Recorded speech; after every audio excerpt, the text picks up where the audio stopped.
Good morning student, myself Aman. I am going to teach 9th standard geography subject chapter number 2nd, and the next topic is a meaning of latitude. Latitude is an imaginary line or horizontal line, and we can say that lines that run from east to west in direction around the earth, that is a parallel to equator. It is called a latitude. Next one is a main 5 parallels of latitude. Parallel means lines of latitude. First one is the equator that divides the earth into two equal halves. The 0 degree latitude that divides the earth into two equal parts. This is only a great circle. Here is only a great circle and others are smaller circle. So here at the center circle is a great, and at the other side the circle is a small. So next in the north side, in the next line or parallel of latitude is a Tropic of Cancer that lies at a 23.5 degree north. So Tropic of Cancer, it lies at 23.5 degree north, and on 21st June sun is overhead. On 21st June sun is direct and overhead on the Tropic of Cancer. So it is the longest day in the northern hemisphere. So 21st June, when sun is overhead over the Tropic of Cancer, it experiences the longest day, that is a 21st June.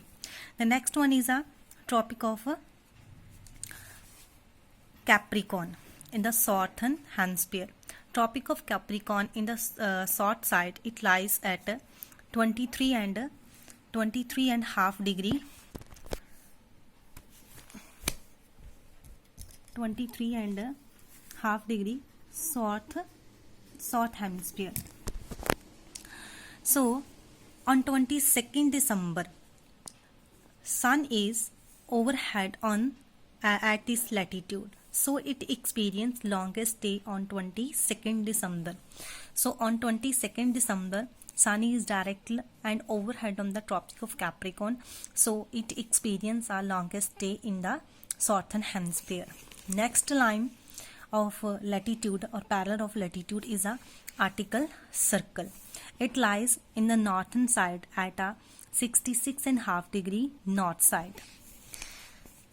It is the 66.5 degree north latitude, and it receives slanting rays of the sun. Slanting rays means not direct. Slanting rays, oblique rays of the sun. So it experiences 6 months of day and 6 months of night, means equal day and night. The next one is the Antarctica Circle that lies in the southern hemisphere. It also lies at the 66.5 degree south hemisphere. So sun rays do not reach here. So conditions are similar as in this circle as those in the Arctic Circle. It means an Antarctic Circle and Arctic circles both experience same conditions because sun rays do not reach here. So next one is a importance of latitude. Importance of latitude, as we know that latitude and longitude together help us to find out the locations. So first importance and uses and benefits of the latitude is latitude help us to find out the location of any particular area or point on the earth. With the help of latitude we can judge. So second important, latitude also help us in understanding the pattern of wind circulation. Wind circulation or ocean currents, it help us to understand. The next one, latitude play an important role in determining times and dates. So it also helps in determining the local time and standard time. So next one, last importance of the latitudes. These lines also allow us to accurately locate places and features on the earth's surface. So it also helps us to find out the physical features of the earth's surface, like a location of the mountains, plateaus, hills, streams, desert, so etc. So these are importance of latitudes. The next part of the chapter is a climatic zone of the earth or heat zone of the earth. So there are main 3 zone or heat zone. First one is a torrid or tropical zone. second is a temperate zone, and third is a freezer zone. So I will explain the three climatic zone with the help of diagram. So first one is a equator that divides the earth into two equal parts, northern hemisphere and southern hemisphere. So torrid zone lie between the Tropic of Cancer in the north side and Tropic of Capricorn in the south side. We can say that in the north side 23.5 degree north and in the south side 23.5 degree south side torrid zone stretches. It is called a hot zone because it receives direct rays of a sun whole the year. So it is also called doldrums and equatorial zone because this zone receives direct rays of the sun. Next is a temperate zone. Temperate zone stretch from torrid zone to freezer zone in both hemisphere. In the northern hemisphere and in the southern hemisphere, temperate zone stretch from torrid zone to freezer zone, and in the north side also from torrid zone to the freezer zone. Here climate is a moderate, means neither too hot or not too cold due to the slanting rays of the sun, because temperate zone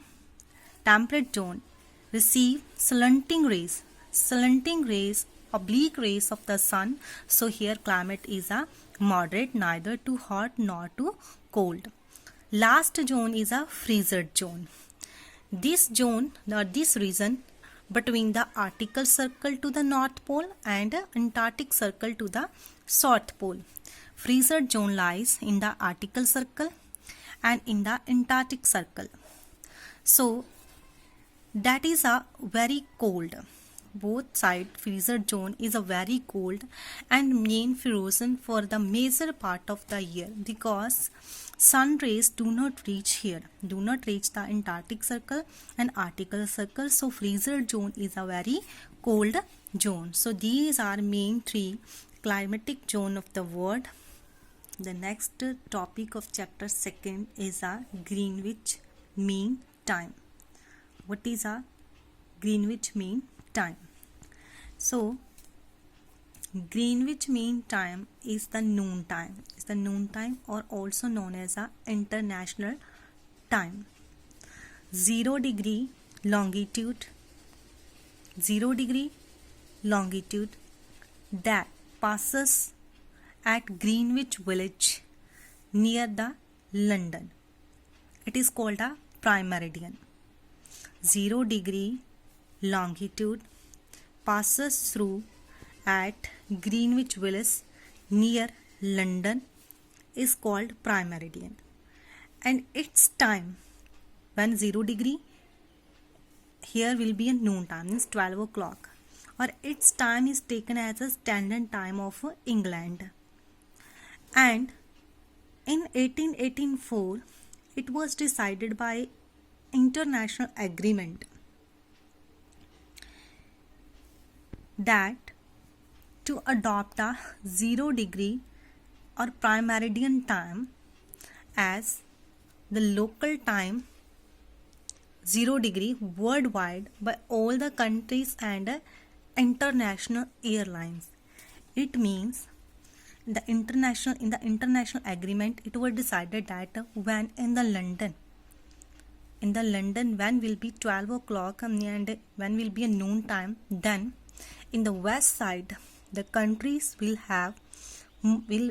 be having morning, and in the evening side all the countries will having evening time, means in the east side it will be added and in the west side it will be deducted. So this is called a Greenwich Mean Time that is adopted as a international time or by all the countries and international airlines. 0 degree prime meridian is known as a Greenwich Mean Time. Next part of the chapter is the international date line. International date line is a zigzag line that is passing through the Pacific Ocean or at a 180 degree longitude. So international date line is a zigzag line at roughly 180-degree meridian that is concerned with the dates of calendar and adopted internationally. So international date line is accepted by all the countries worldwide. At a world level, it is accepted by all the international airlines. So next is what is difference between local time and standard time. Local time of a place is fixed with reference to the apparent means direct movement of the sun. Standard time is a fixed time for the places falling in the same meridian and set in a country by law. It means local time is not a fixed. It changes with the movement of sun. But standard time is a fixed for all the places falling in the same meridian, or it is a set by country by law. Second one, it is continuously change with change in longitude. Due to change in the longitude, it is a changed. Local time is a changed, but standard time remains same for a particular country. For example, Indian standard time is a 5:30 ahead of Greenwich Mean Time. Next, it is reckoned. Reckoned means it is counted.